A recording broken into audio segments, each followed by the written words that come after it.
పట్టణంలో సుబేదార్ వీధి, చర్చి వీధి, నాగపాలెం ఈ వార్డుల్లో తెలుగుదేశం పార్టీ కార్యకర్తలందరూ మేమందరం కూడా ప్రచారం చేయడం జరిగింది.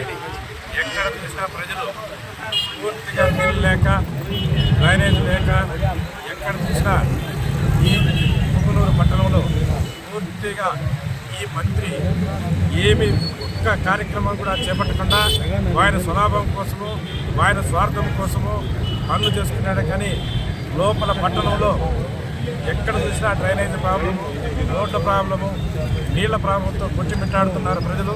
ఇవన్నీ కూడా 30 రోజుల్లో పరిష్కారం చేస్తామని చెప్పి రాబోయే తెలుగుదేశం పార్టీ అని చెప్పి అందరూ కూడా వీధి తిరిగి ఇంటింటికి చెప్పడం జరుగుతుంది.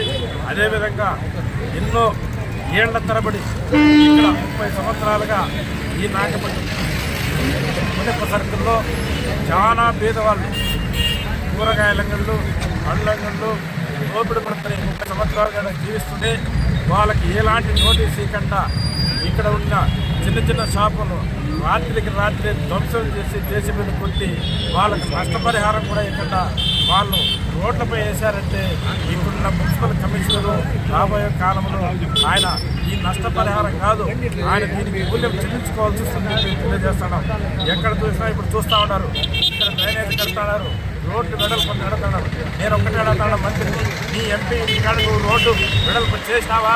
నీ ఎంపీ కాడ ఇందుకు రోడ్డు వంకరమ తెచ్చుకొని నీకు ఎంపీలు ఈ కాంగ్రెస్ నాయకులు కాడ మాత్రము డ్రైనేజీ ఇష్టం వచ్చింది వంకర చేసుకున్నారు. కానీ ఇటువంటి పేద వాళ్ళ కాడ మాత్రం వాళ్ళ నోర్లు కొట్టి మీరు వాళ్ళ రోడ్డు పైన వేసినారంటే 30 రోజుల్లో తెలుగుదేశం పార్టీ వస్తుంది.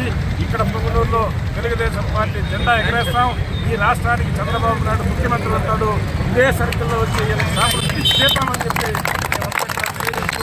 ఇదే మాదిరిగా ఎక్కడ చూసినా పేదవాళ్ళను కోరుకుంటున్నారంటే ప్రతి ఒక్కరు కూడా తెలుగుదేశం ఇప్పుడిప్పుడు రావాలా.